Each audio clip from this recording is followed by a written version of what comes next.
Aoudjam Advance TV, bonjour ou bonsoir, tout dépend de l'heure à laquelle vous nous regardez et dans quelle partie du monde vous nous suivez. Djamoun Diagana, ce qui veut dire très heureuse de vous retrouver pour ce numéro, presque un an après, pour parler de la communauté Soniké, ma communauté d'appartenance, cette belle communauté qui me fait ainsi l'insigne honneur d'assister à ce numéro du grand rendez-vous. Mesdames, Messieurs, bonsoir, une fois de plus, bienvenue. Pour parler de cette belle communauté, j'ai l'immense plaisir de recevoir Dr Ousmane Bokar Diagana. Vous êtes président de l'Association pour la promotion de la langue soniké et de la Confédération internationale des associations soniké. Bonsoir, docteur. Bonsoir, madame. Je suis très heureux de me retrouver ici sur ce plateau qui a une forte charge symbolique pour moi, puisque le président de ce groupe est un ami et un petit frère très engagé à mes côtés. Et donc, je suis très heureux de me retrouver ici. Ibrahima Diawara, en l'occurrence. Avant de passer à l'autre invité, est-ce que vous avez un mot peut-être pour souhaiter la bienvenue? Moi, je me suis prêtée à l'exercice, mais je ne sais pas si je le fais aussi bien que vous. Bien sûr, je préfère le faire en soniké si ça vous dérange pas. Oui, en soniké, je vous prie. Marimu soniké, on a connu. C'est vrai pour Orenya Limaranki, Lenkingari, Tarouke, télévision ka. Bawoli télévision ka, qui Kébigaro, Bismillah, Madame So, et ou Foulel Lemeyen Rasonika Lemenkani. Kebe hogan kika umenjange nyane o ko nyane o wa nyane o sumpu nyane o dro tonte nyane agani Ibrahima Diawara ando bismillah kika no gondi gelaga shina da kon nanti bo mun ngana ri nan tabe yo mari musun go ga duna lolu o wa kunyini o wa ka nawalini o wa tigana ka go trinkana on Allah nyaga digam ko ben wi ko na gi musahaba kebe ga gi musahaba Allah ndaro da qindi kebe ga ma gi musahaba e wo go kontum ta hunyani on Allah nyaga na go digam su go ko ra na gi musahaba. Donc, on a raconté assalamu alaikum wa rahmatullahi ta'ala wa barakatuh.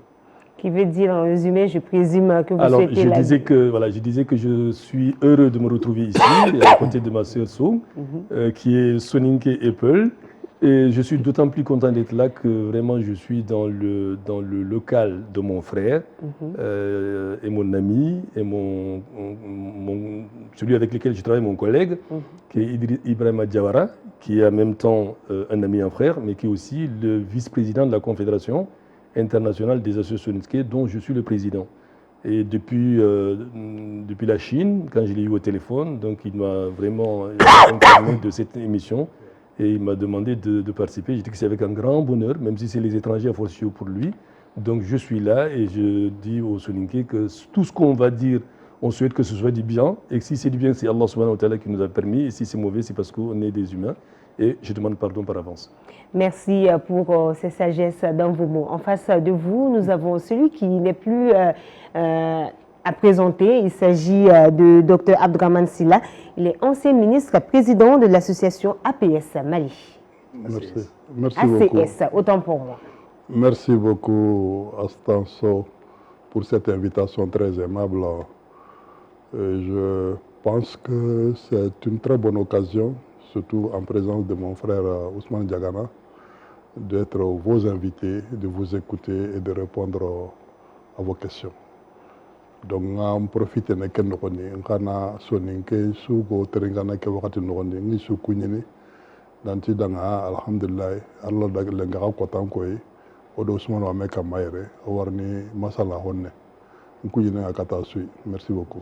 Qui est une traduction de ce que vous avez précédemment énoncé en français. Je dis que je me réjouis d'être sur ce plateau, présentement d'ailleurs avec la participation de mon frère et ami Ousmane Diagana et que je salue toute la communauté. Je voudrais aussi les rassurer que nous sommes là pour échanger sur des choses assez intéressantes.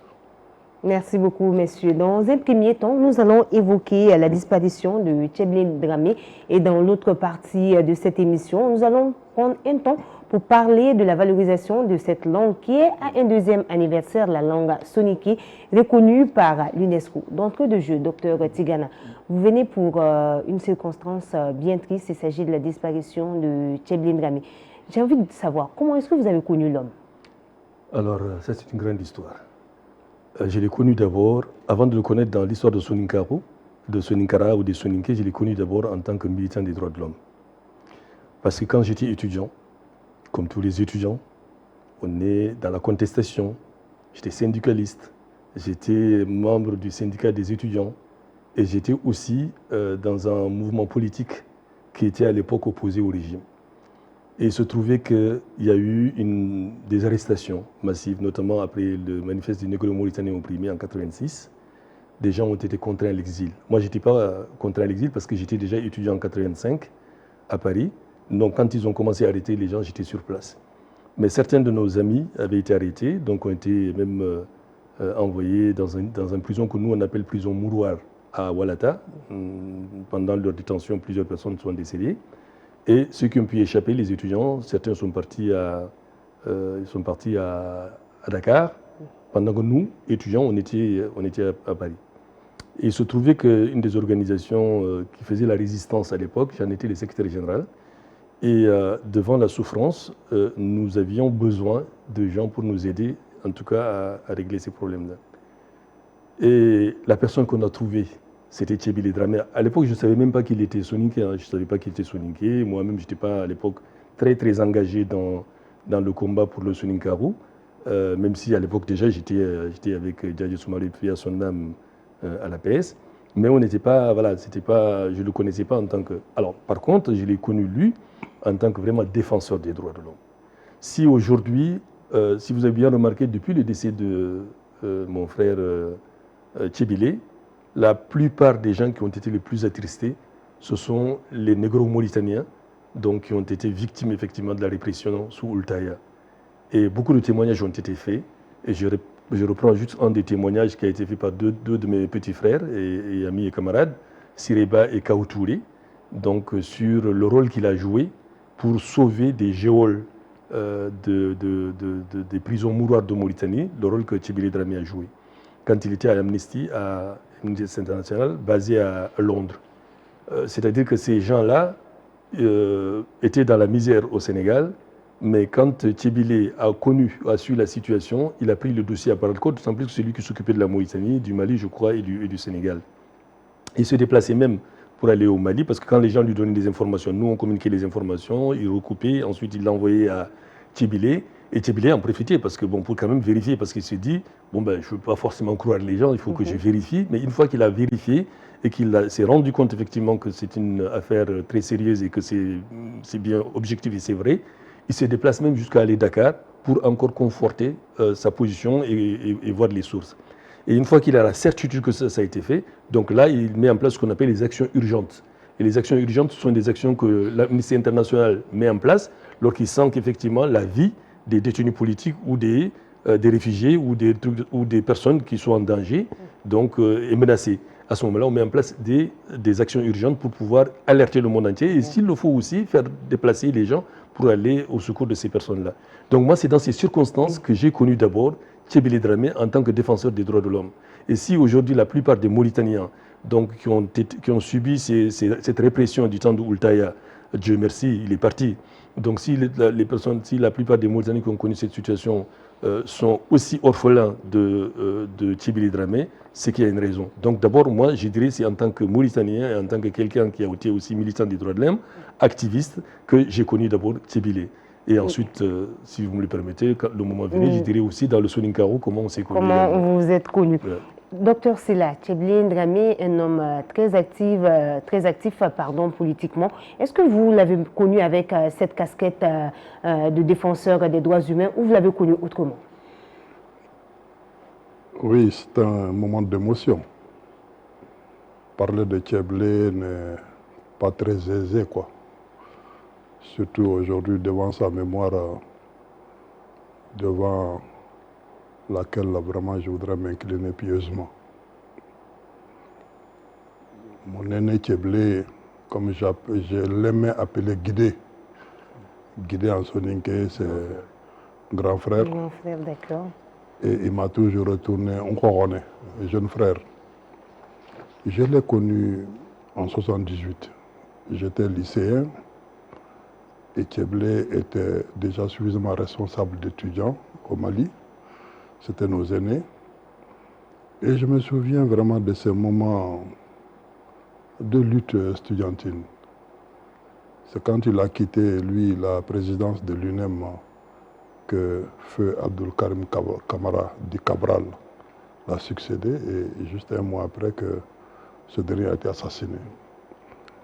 Tcheblé, c'était une inspiration, c'était une traduction de courage, d'engagement, de grande détermination. C'était un homme de grande conviction et il ne reculait pas. Surtout les causes pour lesquelles il se battait, il savait que c'était vrai. Le combat des étudiants des années 80, un peu avant 80, que les Tcheblés ont mené, c'était contre la dictature politique de l'époque. Donc, en quelque sorte, pour des libertés individuelles et démocratiques. Cela lui a coûté même très cher, parce qu'il a payé de sa peau la prison de Kidal, de Taoudéni, je voudrais dire, aux côtés de notre aîné et cher aimé Dionkunda Traoré. Et je crois qu'ils ont même fait la cellule ensemble. Donc pour nous, Tcheblé, c'est un baobab, très grand baobab, qui est à la fois sur tous les fronts, pas seulement la lutte estudiantine de l'époque, pas seulement pour les droits et les libertés individuelles et démocratiques, mais Tcheblé aussi c'était l'homme de la culture. Il était un homme d'une très grande culture, très cultivé, et savait vraiment répondre courtoisement à toutes les questions qu'on lui posait. Vraiment un homme agréable que nous avons perdu. Encore une fois, je m'incline devant sa mémoire. Toujours parlant de feu Tcheblé Dramé, selon vous, outre ses engagements politiques, comment a-t-il marqué la culture de la communauté soninké? Merci beaucoup pour cette question. C'est sur ça que je voudrais m'appesantir parce que, comme je vous ai dit, je l'ai connu à travers les droits de l'homme, mais cette connaissance n'était que, on va dire, fortuite, dans la mesure où on s'est retrouvé dans une situation. Mais son amour pour sa culture, je crois que c'est ça qui a fait que moi je l'ai réellement connu et qui a fait qu'on a gardé des liens, si bien que si je vous ouvre mon portable, vous allez voir quasiment une fois par semaine on s'écrit. Et c'est quelqu'un qui chérissait bien la langue soninké. C'est quelqu'un qui chérissait bien sa culture. Avec toutes les activités qu'il a, avec tout, on va dire, tout ce qu'il fait dans le monde, il n'a jamais oublié qu'il est d'abord et avant tout soninké. Et il s'est attaché à ce qu'effectivement cette culture se développe aussi bien ici au Mali, en Afrique et partout. À chaque fois que je discute avec lui, à chaque fois qu'il parle de soninké, il parle du soninké Mali, mais également dans toute la sous-région et voir aussi comment faire pour que le soninké soit planétaire. Je vous montrerai peut-être le moment venu un des messages qu'il m'a envoyé après la journée internationale où il parlait justement de soninké planétaire. Donc ça, je pense que c'est mon frère Abdraman a dit quelque chose sur lequel je voulais appuyer, c'est-à-dire que c'est l'homme du monde. C'est-à-dire que c'est vrai que nous, on est content de l'avoir parce que c'est un soninké, mais en réalité, il n'appartient pas qu'au soninké, il appartient à tout le monde. Et je pense que son combat est au-delà d'une communauté et au-delà d'un pays. Et c'est quelqu'un, en fait, en réalité, quand on regarde bien les différentes facettes de Tcheblé, en fait, c'est quelqu'un qui se bat tout simplement pour la liberté. Parce que la culture, ça fait partie de la liberté. Quand vous perdez votre culture et votre langue, vous n'avez pas la liberté parce que vous allez parler la langue des autres, vous allez ressembler aux autres. Donc, en fait, on peut résumer Tcheblé, quels que soient ses combats, que ce soit politique, démocratique, droit de l'homme, on va dire que c'est un homme qui a un sacerdoce, c'est la liberté. Et ça, je crois que si on voit tout ce qu'il a fait, il veut que les gens soient libres. Libres de parler sa langue, libres de sa culture, libres de sa civilisation, libres de son pays, libres de faire ce qu'on a envie de faire sans aucune contrainte. Et je pense que le mot liberté est quelque chose qui est fondamental. En tout cas, je résume, quelque chose de fondamental. Pour revenir maintenant à la culture soninké. Moi, je l'ai connu aussi au moment où Feu Djadje Soumaré, qui était mon président, auquel je rends aussi hommage, qu'Allah subhanahu wa ta'ala lui accorde son paradis comme notre frère Tcheblé. Du vivant de Djadje Soumaré, ils ont beaucoup travaillé ensemble pour la promotion de notre langue et de notre culture. Pendant qu'il était aux fonctions et pendant qu'il n'était pas aux fonctions. C'est-à-dire qu'à chaque fois, et discrètement, hein, c'est pas quelqu'un c'est pas du matuvisme. C'est pas quelqu'un qui fait quelque chose et qui veut que les gens racontent. Au contraire, souvent, il le fait vraiment très, très discrètement. Et si bien que c'est maintenant quand les gens commencent à parler, ah bon, on ne savait pas. Parce qu'il ne le fait pas pour que ça se sache. Il le faisait parce qu'il y croyait, il le faisait parce qu'il pense que d'ailleurs c'est la meilleure façon donc d'aider en toute discrétion. Et donc c'est du temps de Djadji Soumaré que j'ai vu aussi ces liens et ces rapports particuliers avec Djadji Soumaré, pas sur le plan politique, Djadji Soumaré n'a jamais fait de la politique. Quand Djadji Soumaré, paix à son âme, s'attache à quelqu'un, c'est parce que la personne s'intéresse à la langue soninké. Et quand j'ai vu que Djadji Soumaré et Tibili Dramé étaient très proches, j'ai compris tout de suite que c'est par rapport à la langue soninké et à la culture soninké. Et ensuite, après, on a vu également quand Feu Djadji Soumaré est décédé, le rôle qu'il a joué auprès des autorités pour qu'effectivement, il n'est pas le seul, mais on a vu le rôle qu'il a joué pour que vraiment un hommage digne lui soit rendu dans ce pays. Et donc, on ne peut que le remercier et d'avoir être l'intermédiaire ou le tremplin pour cela, pour toute la communauté. Parce que n'oublions pas que quand Djadji Soumaré décédé, il était président de la PES, certes, ça c'est en France, mais il était président du Festival international soninké, le FISO, donc ça c'est le monde entier. Il était en même temps président de la Confédération internationale des associations. C'est-à-dire que les trois fonctions que j'ai aujourd'hui, c'est Djadji Soumaré, Feu Djadji Soumaré qui les avait. Donc, en fait, quand quelqu'un fait quelque chose pour Djadji Soumaré, en fait, il le fait pour toute la communauté soninké, du Mali, de Mauritanie, du Sénégal, de Gambie. Et ensuite, j'ai connu aussi, toujours dans la culture soninké, quand Djadji Soumaré est décédé, pendant 2 ans, vous savez, il y avait la Covid. On n'a pas pu faire d'activité. Mais nous, dès le décès de Djadji Soumaré, le 23 février 2019, on pensait dès l'année suivante lui faire un hommage pour tout ce qu'il a fait, etc. Mais malheureusement, ça a coïncidé avec la Covid.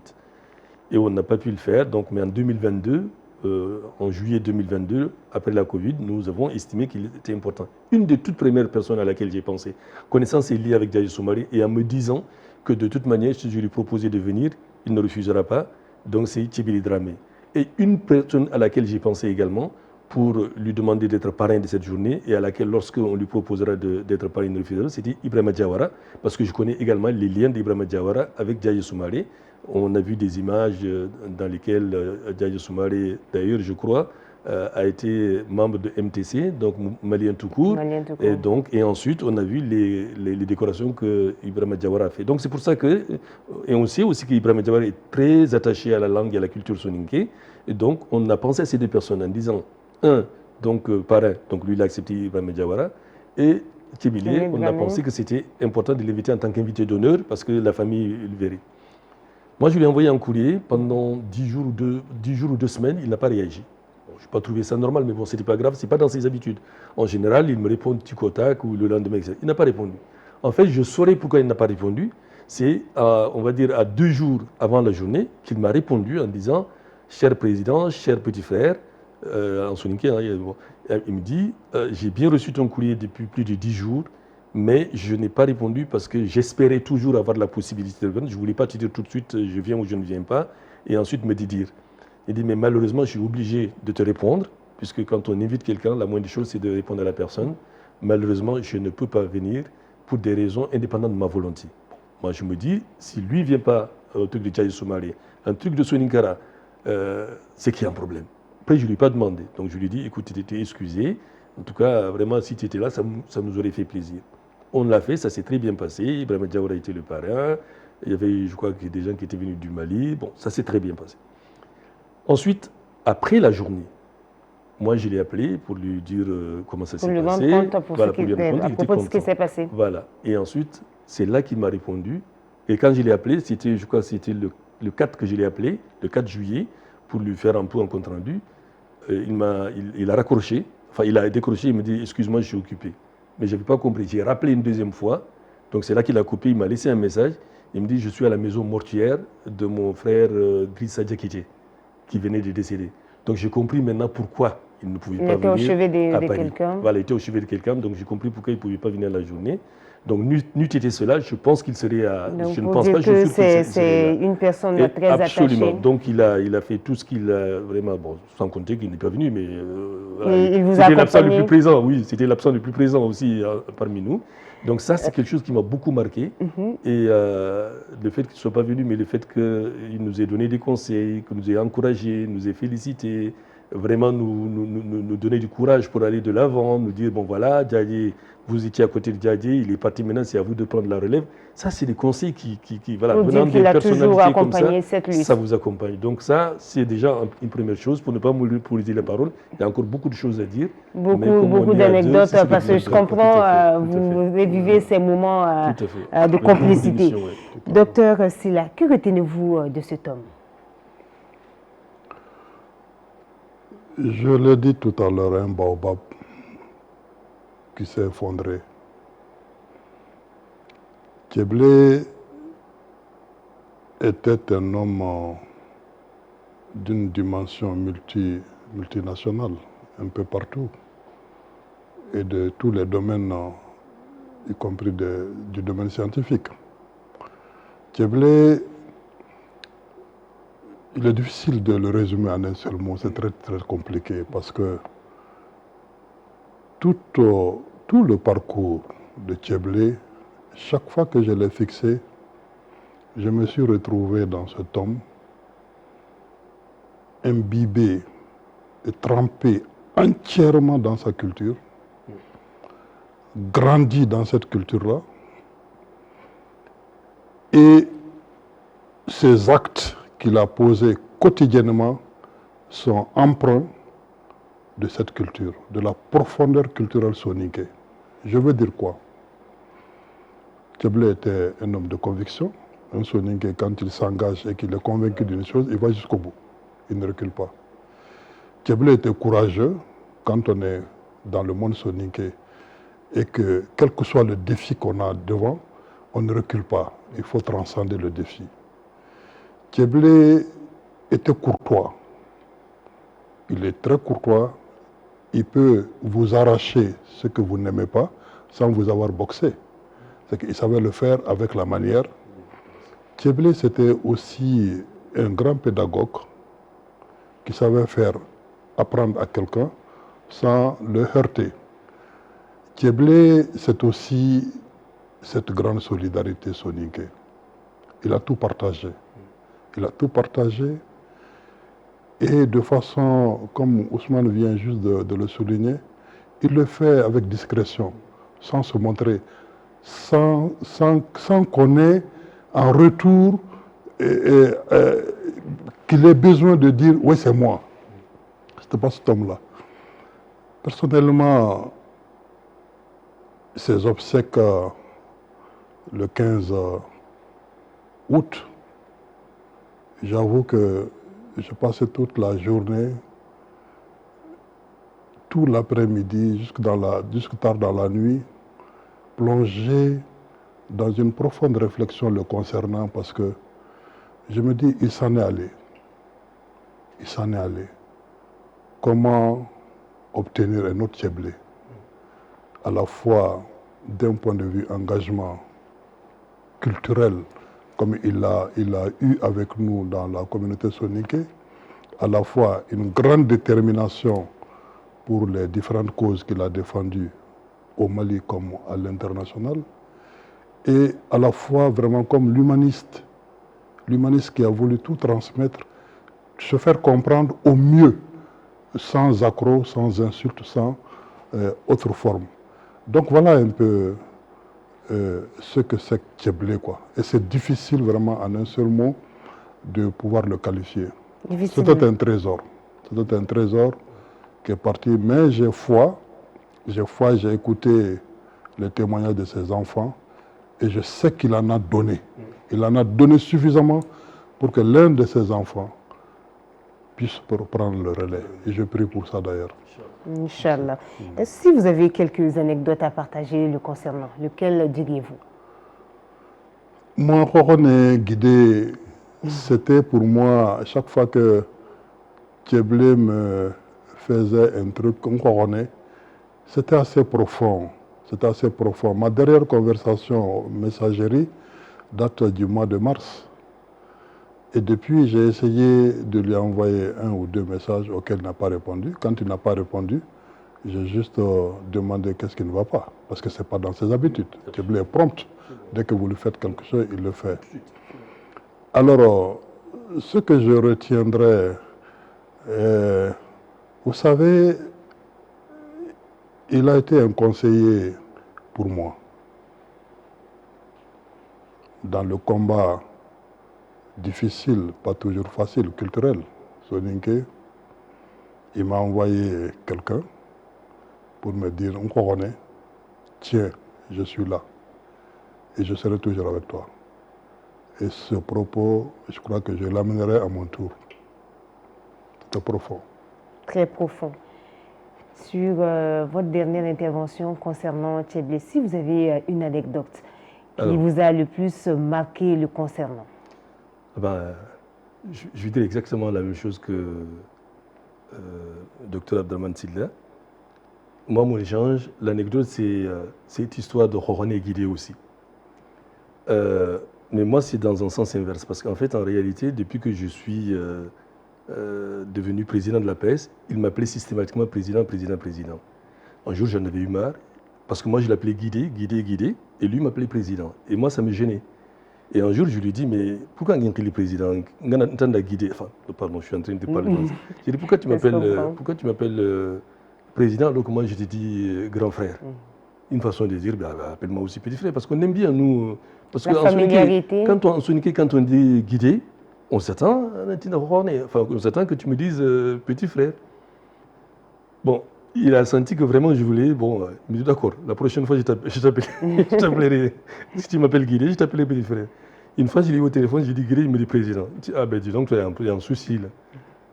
Enfin, pour faire simple, même quand il m'écrit, moi je fais cher grand frère, lui écrit président, une seule fois, il m'a mis cher petit frère. Et ça, j'étais content, je lui ai retourné ça. J'ai dit voilà, ça me fait plaisir.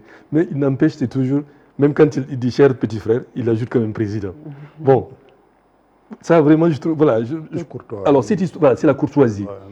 Je pense qu'il le fait parce qu'il s'est dit, certes, je suis son petit frère, mais aujourd'hui, je suis à la tête d'une association ou en tout cas d'une structure dans laquelle il se retrouve, où je suis président. Donc, je pense que, comme l'a dit Dr Abdelrahmane Sylla, par courtoisie, par respect pour lui-même et par respect aussi pour la communauté qui a choisi son petit frère comme président. Donc lui aussi, il croit que c'est pour lui un devoir.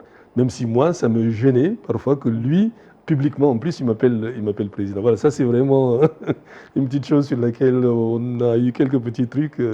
Bon, c'est croustillant quand je vous montre les messages, petit frère, président. Enfin, voilà, ça m'a beaucoup marqué, effectivement.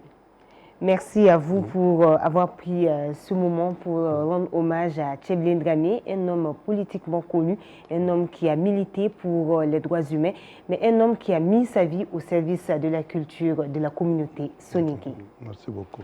Merci pour ces moments forts en émotion. Nous allons continuer avec la suite de notre programme et parler cette fois-ci de l'association pour la promotion de la langue soninké, une association, Dr Tigana, qui existe depuis 1979, ça c'est la version officielle.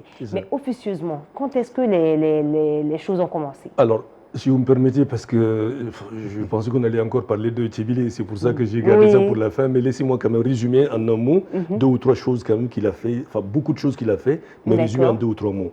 Il nous a toujours accompagnés dans le Festival international soninké. Je pense que ce n'est pas le Dr Abdelrahmane Sylla, président Abdelrahmane Sylla, qui va me contredire. Tout ce qu'on a fait comme festival, il a été à nos côtés, il nous a appuyés, il nous a soutenus, il nous a aidés, il nous a vraiment porté à bras le corps. Donc ça, je pense que c'est des choses aussi sur lesquelles il faut insister beaucoup, parce que tout ça aussi, c'est son attachement à la culture soninké. Pareil d'ailleurs pour la journée internationale. Quand on viendra, je ferai aussi un témoignage qui est en lien aussi avec lui. Alors, l'APS, c'est avant la création de l'APS en 1979, il y avait un autre groupe qui s'appelait le CRES. C'est le Centre de recherche pour l'enseignement du soninké, qui avait été créé par des intellectuels, des étudiants, des chercheurs, des intellectuels, dont Brahma Djabira, qui est mauritanien, paix à son âme, Ousmane Moussa Diagana, paix à son âme, donc qui était linguiste. Il y avait Christian Girier et il y avait Mouidi Bachili. Donc c'était des chercheurs, c'était des intellectuels, des étudiants qui travaillaient pour transcrire la langue soninké et pour l'enseigner. Et ils ont écrit quelques livres en soninké, comme Kaka Dagakara, qui est assez connu, donc qui est en syllabaire, et il y avait une version pour les soninkophones, et il y avait une version pour les francophones. Parce que Christian Girier, lui, c'était un Touab, qui travaillaient avec eux sur le soninké. Donc ça a commencé là. Mais à un moment donné, ils se sont rendus compte qu'en fait, le travail qu'ils faisaient, c'est un travail intellectuel. Or, quand on veut s'ouvrir au soninké, on ne veut pas le faire dans le cadre de la recherche seulement. Certes, c'est important de décrire la langue, de transcrire la langue. Moi-même qui vous parle, je suis docteur en sciences du langage, donc je ne sais pas moi qui vais nier l'importance de la transcription de la langue parce que c'est aussi le fondement de la poursuite d'une langue.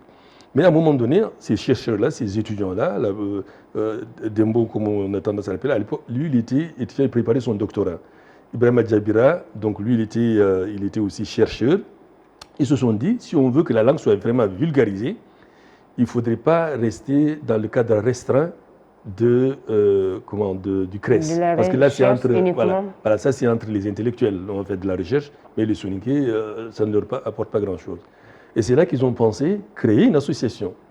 Et l'association à laquelle ils ont pensé, c'est Association pour la promotion de la langue et de la culture soninké.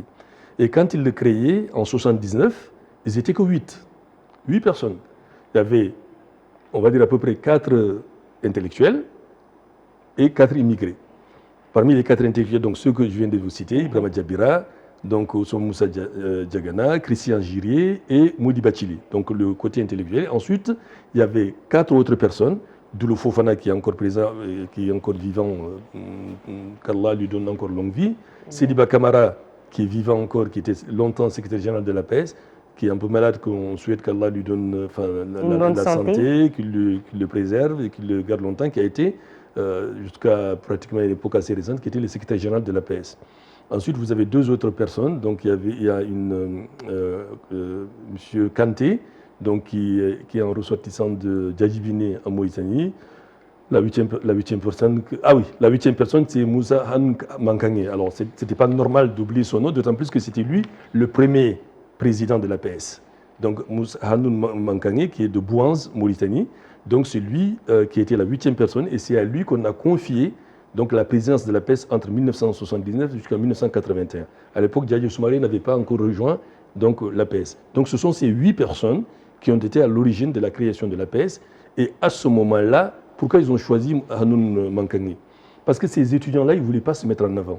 Et pourtant, ils auraient pu, que ce soit Dembo, Ousmane Moussa Diagana, ou que ce soit Ibrahima Djabaira. Bon, le blanc, lui, il a dit tout de suite que de toute façon, ça ne peut pas être moi. Parce qu'une association soninké en blanc à la tête, ça n'a pas de sens. Moudi Bachili aussi avait laissé entendre que ça ne pouvait pas être. Et eux, ils ont réfléchi, ils se sont dit, dans la communauté, et parmi les 8, la seule personne qui pouvait assumer la présidence, ils ont pensé à Hanoun Mankangé. Pourquoi? Parce que c'est un chef de village. Et ça aussi, c'est des choses qui sont importantes dans la communauté soninké. Non seulement c'est un chef de village, mais en même temps, c'est quelqu'un dont la voix a été entendue au pays, mais également dans les foyers des travailleurs immigrés. Quand ils convoquent une réunion, tout le monde vient répondre. Or, à l'époque, la presse avait besoin de ça. C'est-à-dire qu'on vient de créer une association où on avait besoin de convoquer les soninké, d'informer les soninké, de faire des réunions avec les soninké.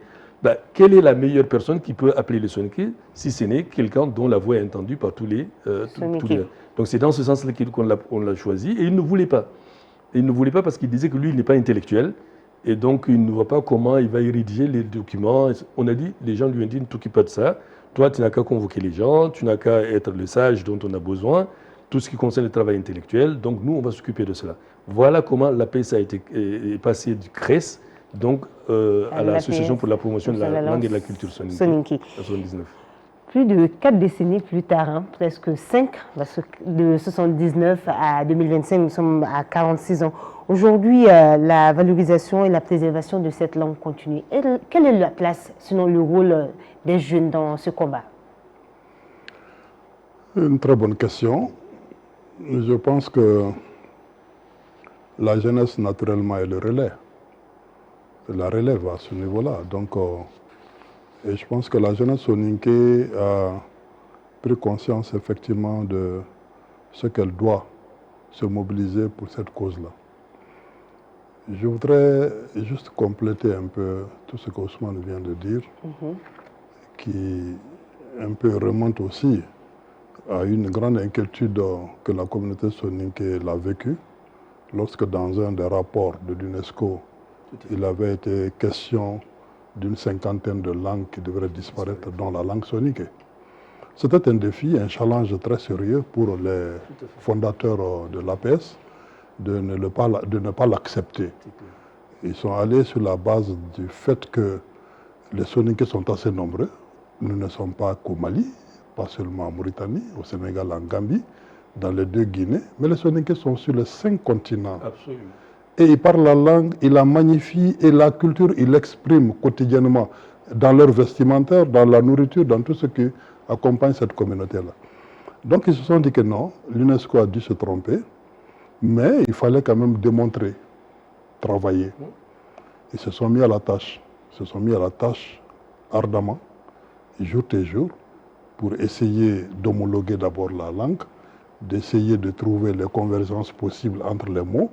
Et puis voilà, un travail magistral, formidable vraiment. Je salue le promoteur à ce niveau-là, je leur rends un grand hommage, parce que c'est peut-être le moment de le dire aussi. Donc aujourd'hui, dans ce travail qu'ils ont fait, chacun des leaders, comme Kaba Diouara ici à Bamako, qui était d'ailleurs le président de la commission langue, au niveau du Festival international Soninké, accompagné des autres, les Yoro Silla, etc. Ils ont formé une grande commission qui a travaillé. Mais chacun d'entre eux est entouré de jeunes, dont ils ont mis la main dans la pâte. Donc ces jeunes ont la main dans cette pâte-là. Nous pensons que la jeunesse a un rôle. Elle est autour de nous, quotidiennement, dans toutes nos activités. Elle est la cheville ouvrière de toutes les actions que nous entreprenons. Et nous pensons vraiment qu'elle se forme. Elle se forme, elle a vraiment le rôle et l'obligation même d'assurer cette relève-là et de la transmettre à leur tour. Nous regardons beaucoup vers cela. Nous essayons de les inciter à ça. Nous travaillons avec eux, nous leur apprenons ce que nous connaissons. Et je pense que, alhamdoulilah, comme on le dit. Vous souhaiterez réagir à ce point avant qu'on en... Oui, allez-y, je vous en prie. Avant de parler des jeunes, vous me permettez quand même de parler aussi des personnes moins jeunes. Parce que dans ma présentation, il y a une figure importante et une figure emblématique dont je n'ai pas parlé, que je ne peux pas parler de la paix sans parler de Djadja Soumaré. Effectivement. Djadja Soumaré a pris cette association à bras le corps entre 1981, quand il a pris la présidence, jusqu'à son décès. Et Dieu m'est témoin, à plusieurs reprises, il a souhaité se reposer. Mais ce sont les gens de la paix qui lui ont dit non, on a besoin de toi parce qu'on voit la vision que tu as, on souhaite que tu nous accompagnes. Et comme c'est la culture soninké, c'est un sacerdoce, malgré la fatigue, malgré l'âge, malgré la maladie, il a quand même continué à être devant, même si nous, les jeunes qui étions à côté de lui, donc on faisait l'essentiel du travail, mais on avait besoin d'une figure tutélaire.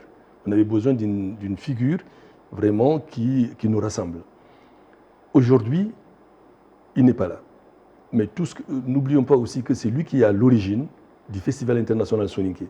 Parce que l'histoire du Festival Soninké, on est parti du forum économique et c'est lui qui a demandé dans le bureau qu'on ne fasse pas un forum en France, mais qu'on fasse un Festival international Soninké.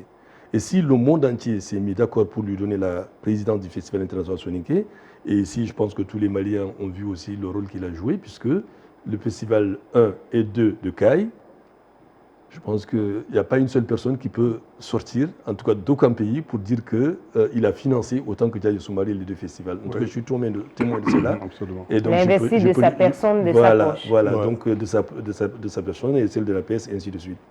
Donc on ne peut pas parler des conquêtes d'aujourd'hui sans parler d'abord de Djadja Soumaré, parce qu'on va dire qu'il a balayé avec la PS, ils ont balayé les terrains.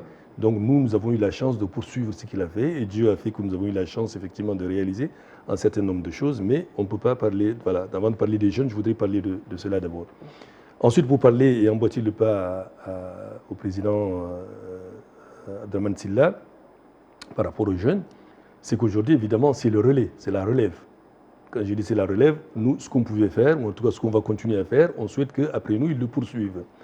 Dans la mesure où, je pense qu'on aura l'occasion de parler de la journée internationale, comment on l'a obtenu, tout ça, donc le moment venu, je rentrerai dans ces détails. Mais aujourd'hui, par exemple, le monde fonctionne avec les nouvelles technologies de l'information et de la communication. Utilisée même comme thématique de la première édition. On en parle même de la deuxième, on en parle là tout à l'heure. Donc, or, qui est à l'aise pour que la langue soninké soit à l'ère du numérique, si ce n'est les jeunes qui sont sur les TikTok, qui sont sur le... Donc aujourd'hui, ils peuvent faire en sorte que la langue soit connue un peu partout avec les nouvelles technologies de l'information et de la communication. Ce que moi, Ousmane Diagana, je n'ai pas, voilà, je n'ai pas les compétences, je n'ai pas la vision. Bon, même si je suis plus âgé que Abdraman Silla, même Abdraman qui est plus jeune que moi n'a pas cette, Donc on est quand même un peu plus âgé. Donc c'est pas notre époque. Il faut se dire la vérité. C'est pas. Moi je pense que même je vais taquiner mon jeune frère. Je vais le taquiner parce que moi je suis plus âgé, mais je crois qu'en matière de nouvelles technologies, je suis plus fort que lui. Voilà. Vous êtes plus jeune sur cette question. Et d'ailleurs je me moque de lui. Je dis mais toi comment se fait-il? Toi tu as été ministre pendant longtemps. En général, quand on est ministre, quand même, des trucs de ce genre, on doit être à l'aise. Bon, laissez-moi en profiter pour me moquer un peu de lui. Donc, lui, il est resté voilà, donc à on la a besoin école. des jeunes qui sont beaucoup plus jeunes que nous. On a besoin d'eux, bien sûr, pour prendre la relève. Mais nous, on est là aussi pour montrer les chemins, les aiguiller, les aider et leur montrer que ce que nous, on a fait, nous les vieux, là, ce qu'on a fait, ils sont capables de le faire. Moi, par exemple, pour donner juste un exemple, quand on travaillait, alors ça, c'est un message aux jeunes. C'est pendant la Covid que nous avons travaillé à la publication du glossaire soninké français de l'administration française. Pendant la Covid, on travaillait en ligne. Et c'était compliqué, c'était très difficile. Mais il fallait absolument le faire parce que le gouvernement français, ayant constaté que les soninké avaient du mal dans l'administration à comprendre les mots qui les concernaient, a pensé que c'était important que le soninké, parmi 3 autres langues, le persan, l'arabe et le russe, et l'ukrainien aussi, donc ces populations qui avaient des difficultés, donc il faudrait qu'on pense au soninké parce qu'ils ont constaté que c'est la première langue ouest-africaine qui était parlée.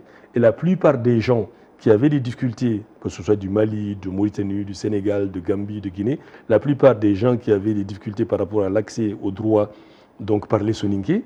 Donc, ils avaient des traducteurs. Donc, c'est là qu'on a pensé, effectivement, créer ce glossaire, en tout cas, publier ce glossaire de l'administration, de sorte à ce que, si demain, quelqu'un qui ne comprend pas français, il se retrouve dans on dit tel mot qui a une forte valeur juridique, il ne connaît pas, on dit le mot en soninké, là, il va comprendre, il pourra répondre, ou en tout cas, son traducteur pourra répondre. Donc, je pense que ça, on l'a fait beaucoup en ligne. Maintenant, les jeunes, voilà, ça c'est un travail de jeunes que nous on a fait en tant que vieux, mais c'est un travail qui doit continuer parce qu'aujourd'hui beaucoup de bouquins sont faits en ligne aujourd'hui et je pense que, comme a dit Abdraman, je pense qu'à l'avenir, beaucoup de choses vont se faire avec les nouvelles technologies et on a beaucoup d'espoir pour cela, en tout cas. Beaucoup d'espoir pour cela et je suppose beaucoup d'espoir aussi pour l'instauration de la journée de la langue soninké 45 ans après, de façon officielle, je dois le dire ainsi, parce que le combat a commencé bien avant. Alors, une prouesse, si on peut se le permettre. Oui. Il faut s'en féliciter également. Comme je le dis, rien n'est obtenu comme ça.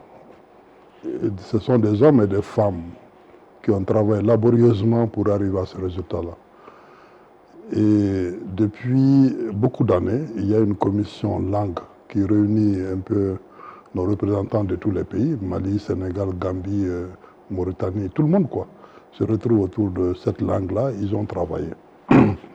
Ils ont travaillé, donc c'est le résultat de ce laborieux travail qui a été donc amené et apporté à la fois par la délégation permanente du Mali et la délégation permanente de la Gambie ensemble au niveau de l'UNESCO.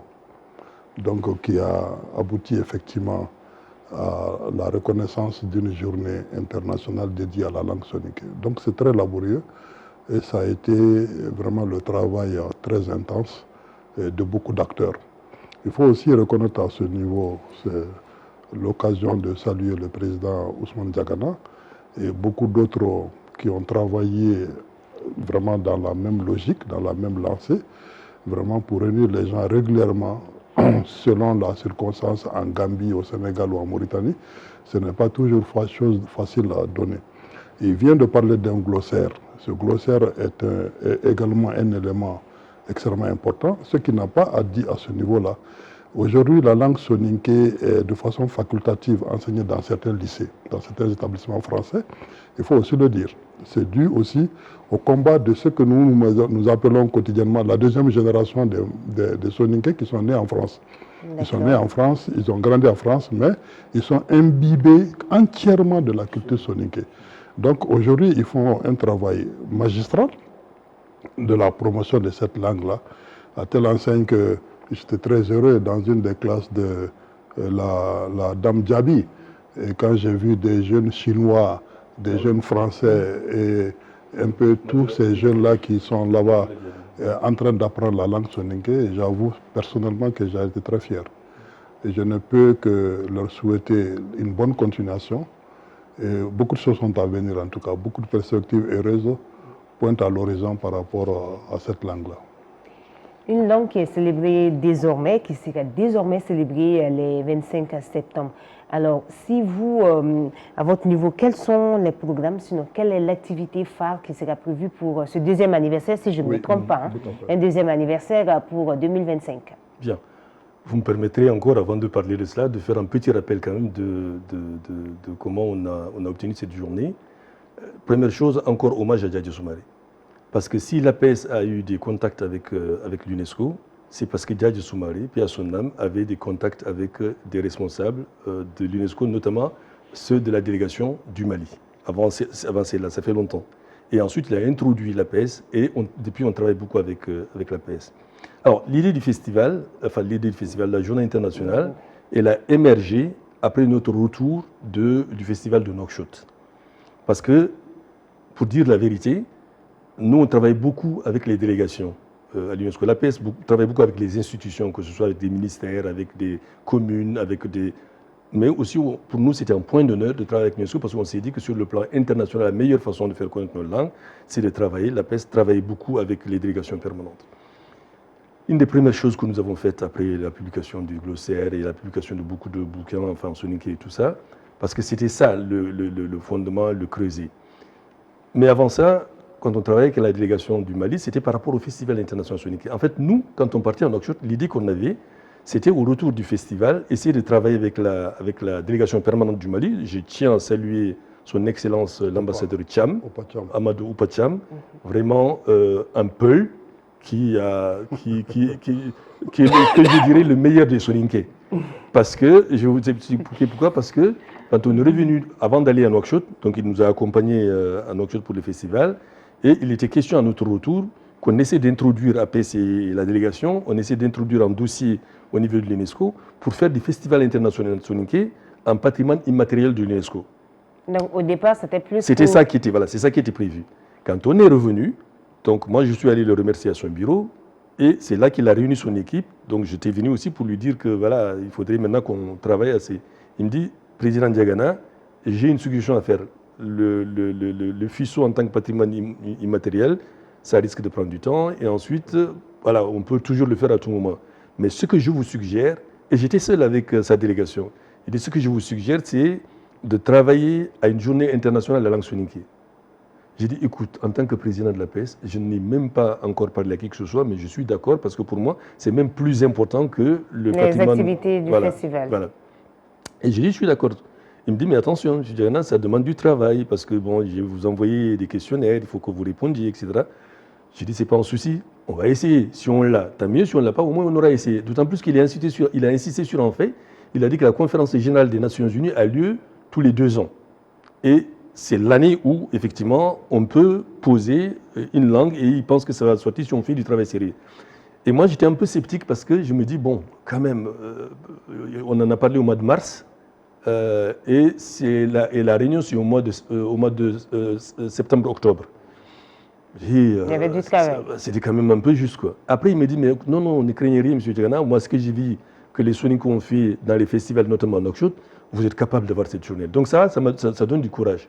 Et après, quand il m'a envoyé les questionnaires auxquels il faut répondre, il y avait 7 ou 8 questions auxquelles il fallait répondre, sur l'histoire, sur la langue, sur beaucoup de choses.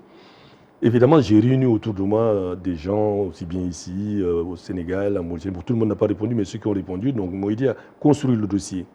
Mais l'essentiel du travail, c'était par rapport à la partie langue. Comme Abdraman l'a dit, c'est vrai que nous, la chance qu'on a, c'est que, et j'en lancerai un appel par la suite, la chance qu'on a, c'est qu'on a une commission langue donc, qui se réunit normalement une fois chaque année. Et pendant chaque festival, il s'est réuni pour travailler sur l'harmonisation. Il faut savoir que l'harmonisation de la langue soninké a commencé, l'harmonisation de l'orthographe. Ça avait commencé déjà en 1995 à Bakel. Et depuis, on continue. Ensuite, la suite a eu lieu lors du 30e anniversaire de l'APS à Aulnay-sous-Bois, d'ailleurs où on a fait venir beaucoup de gens du Mali, dont, paix à son âme, l'ancien ministre, je crois que c'est de l'Éducation nationale, Adama Samasekou, et d'autres personnes. Donc on a fait aussi un atelier, on a beaucoup avancé sur la langue. Moi j'étais là-bas, en tant qu'il y avait le professeur Soumaré aussi qui était là-bas, les deux professeurs Soumaré d'ailleurs, donc qui étaient là. On a beaucoup travaillé sur la langue, donc on a harmonisé donc, les difficultés qu'on avait entre nous par rapport à certaines transcriptions ou par rapport à certaines, à la forme morphologique de certains mots soninké. Et ensuite, après ça, il y a eu plusieurs autres. Bon, pour faire simple, depuis qu'on a fait le festival, à chaque année, on travaille sur l'harmonisation de la langue. D'autant plus que la difficulté qu'on a aujourd'hui, chaque soninké qui veut écrire le soninké, il l'écrit à sa manière. C'est pour ça que c'est important d'harmoniser. On a créé, enfin, en tout cas, on est en train de travailler à la création d'une académie soninké, donc qui devrait normalement être l'arbitre de toutes les transcriptions et de tout ce que l'on fait en Et vous empiétez même sur la question du prochain combat. Mais avant de venir, si on peut revenir à la thématique, est-ce que cette année, les activités seront toujours menées sur la thématique de la numérisation? Alors, cette année également, je pense que, je ne sais pas si je dois dire heureusement ou malheureusement, je pense qu'on risque les années à venir de travailler que sur le numérique. Pourquoi? Parce que, pour votre information, quand on a introduit le dossier à l'UNESCO, une des questions qui nous a été posée, une fois qu'on nous a demandé si on obtient la journée, est-ce qu'on est capable nous-mêmes de nous prendre en charge parce que l'UNESCO ne donnera pas 1 euro. Donc nous, on a dit sur ce plan-là, les Soninké sont fiers. Ils sont solidaires. Voilà, ils sont fiers et solidaires. Et ça, je pense qu'il n'y aura pas de difficulté par rapport à cela. Quand on a déposé le dossier, une des choses qui bloquait un tout petit peu, ils ont dit qu'ils ne voient pas dans notre dossier la partie numérique. Donc évidemment, on a introduit ce dossier-là parce que l'UNESCO travaille beaucoup avec le numérique sur l'éducation, la culture, etc. Et aujourd'hui, pour eux, la meilleure façon de promouvoir une langue, quelle qu'elle soit, même une culture, quelle qu'elle soit, c'est par le biais du numérique. Parce qu'ils partent d'un principe qui est simple, qui est de dire, aujourd'hui, quand on est en Chine, on peut accéder aux ressources numériques du Soninké dans sa chambre. Mais quand c'est que des livres, quelqu'un qui est en Chine, il faudrait qu'il vienne en France ou il faut qu'il vienne au Mali ou au Sénégal, et ce n'est pas évident. Donc c'est du réalisme pur. Et aujourd'hui, tout le travail que l'UNESCO fait par rapport aux langues, en tout cas par rapport à la langue soninké, donc tout ce qu'on fait, il faut que ce soit sous le cadre du numérique, et c'est dans notre intérêt en réalité. Quand je vous disais tout à l'heure que même le glossaire, enfin non, je n'en ai pas encore parlé, le glossaire dont je vous ai parlé, dont je suis co-auteur, mais ce glossaire, on l'a sorti en version papier. Mais c'est parti comme une miche de pain. Aujourd'hui encore, il y a des gens qui sont en train de me demander rupture de stock, il n'y en a plus. Mais on a décidé, et d'ailleurs ça fait partie d'un des thèmes de la 2e édition de la Journée internationale, on va le numériser. Et on voudrait faire le lancement le 26 septembre plus précisément. Donc on va présenter la base de données et ainsi, désormais, tous ceux qui ont demandé, qui n'arrivaient pas à accéder au glossaire, désormais sur le numérique, ils peuvent y accéder. Donc c'est pour vous dire que l'intérêt du numérique, c'est d'abord et essentiellement pour nous.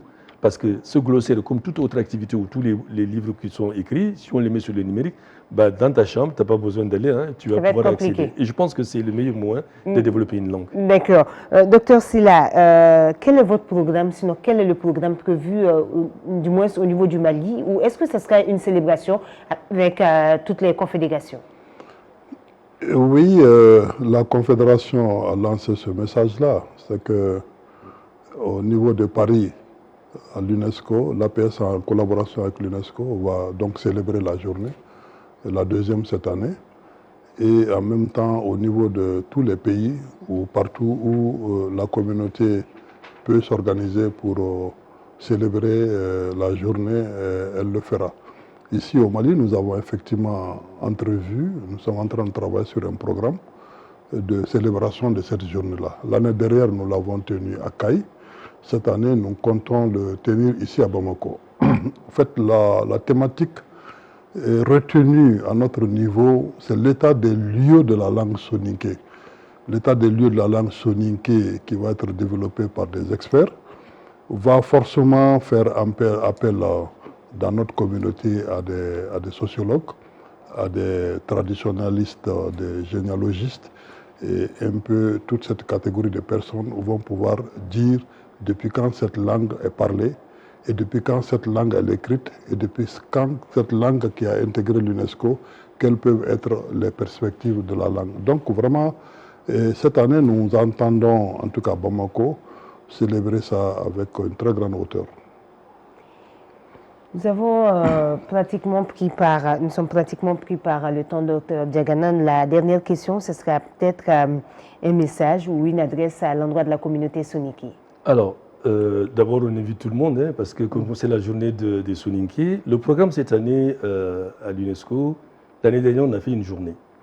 Et d'ailleurs, pour la petite histoire, quand l'UNESCO nous a accordé cette journée, je vous ai dit tout à l'heure, ils ont demandé si on avait les moyens de faire cette journée. Mais quand on a décidé de l'organiser et le matin et toute la journée, ça les a étonnés. Parce que le Kiswahili qui était avant nous et les autres langues, ils le font soit une matinée ou une après-midi. Mais cette année, donc la première édition, on l'a fait sur une journée. Mais pour votre information, pour cette deuxième édition, nous le faisons sur toute la semaine. Toute une semaine, donc toute du une 26. Semaine. C'est-à-dire qu'on commence le 23, donc à Paris. Donc le 23, c'est, je crois que c'est un lundi. Donc le 23, c'est lundi ou mardi. C'est un mardi. Donc ce qui est prévu le 23, je crois que le lundi, il y a quelque chose, mais je n'ai plus en tête. Mais le mardi, il y a ce qu'on appelle le café littéraire.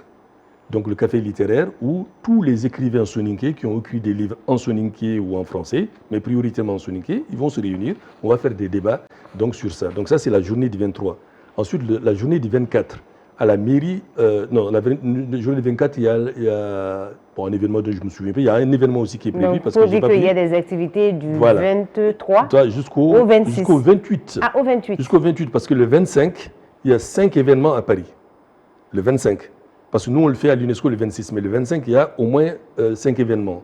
Il y en a deux, je vous parlais des deux les plus importants, enfin, ils sont tous importants, 2 ou 3. La première, notre frère Mamsi Afa, grâce à la mairie du 18e, a pu obtenir une rue pour Ganda Fadiga, donc Mamsi Afa qui est membre de la PS. Et l'inauguration aura lieu le 25. À la PS, même à la mairie, sur l'esplanade de du Basilique Saint-Denis. Donc il y a un village soninké où les artisans soninké, les tagos, les forgerons, les bûcherons. Désolé de vous couper, mais malheureusement, nous sommes presque pris par le temps. Mais votre dernier mot en soninké. Dire la garde bégan que wa soninko chukili na litawe wa soninké ga nokusu Mali, Mauritanie, Sénégal, usuka wonyani wa murini mari na litawe kemenye be oganyana koye muma keta ko nyana koye muma nye inarita wa ibaruna mundu no kanne kya yamba ona wurgi ona dengekani o ganyana tawene denka nyana numérique nya kam magadi donc di munga di ka kanne ki wo golnya kam mo seri donc kabe ngeli jimani mbali ka bismillah Mali o Sénégal o Gambie o Mauritanie o wakaduku kana rakiti ka humara o ga kanne keta la nyambana. Donc, bismillah, salam alaikum, wa rahmatullahi ta'ala wa barakatuh. On a encore beaucoup de choses à dire. Hein. Beaucoup, énormément de choses. Cette belle communauté, il y a énormément de choses à dire, mais malheureusement, nous sommes pris par le temps. On va peut-être vous permettre une dernière réaction avant de clore cette émission. Oui, c'est une excellente journée qui va être célébrée à tous les niveaux. Comme je l'ai annoncé au Mali, nous allons le faire. Nous allons le faire en essayant, en tout cas, de mobiliser le maximum des membres de cette communauté, mais au-delà des soninké, j'ai toujours dit et j'ai toujours soutenu au Mali que, contrairement à ce qui nous a été enseigné, dire que nos ancêtres sont des Gaulois, et au Mali, ici, nos ancêtres sont des soninké. Ils sont les premiers à être là. Et je pense que le tout découle de ça. Donc, toutes les communautés au Mali sont invitées à cette journée-là. Parce qu'il va y avoir une démonstration. Rapidement, je vous prie. Oui. Il y aura une démonstration, effectivement, qui va prouver, effectivement, non seulement l'antériorité de la langue, mais le fait que les dérivations de cette langue-là au niveau des autres communautés. Pour dire simplement qu'au Mali, l'unité là va se sceller autour de la communauté soninké. C'est extrêmement important. Nous travaillons à ça. Nous sommes les mêmes. Nous n'avons jamais été distants les uns des autres. Toutes les communautés linguistiques au Mali sont de la même origine. Nous sommes tous des soninké. Y compris vous les Peuples. Je m'en voudrais de ne pas faire part de ça. Oui. Cette journée internationale de la langue soninké, parmi les invités, il y avait Tchébili Dramé qui était prévu pour le symposium des enseignants, le panel de haut niveau, où il était prévenu comme intervenant aux côtés de Abdoulaye Bachili et Lalia Kamara. Voilà la lettre qu'on lui a adressée le 11 août et le 12 il est décidé. Nous avons proposé, Dieu en a voulu autrement. Voilà la lettre d'invitation qui lui était adressée. C'est quelqu'un qui nous est cher. Merci pour ce dernier hommage. Vous l'aurez compris, aujourd'hui, le grand rendez-vous a posé le débat pour rendre hommage à un homme qui était un grand homme, on va le dire ainsi. Tcheblin Dramé, merci à vous, messieurs, d'avoir partagé ces anecdotes. Merci à vous de nous avoir suivis. Merci à l'équipe technique. Et je terminerai par cette citation pour vous suivre de Amadou Ampateba pour le paraphraser qui dit que c'est la diversité des couleurs qui fait la beauté du tapis, pour dire que nous sommes un peuple diversifié mais unis par notre belle culture. À très bientôt sur Advance TV, la télé qui a toujours une longueur d'avance.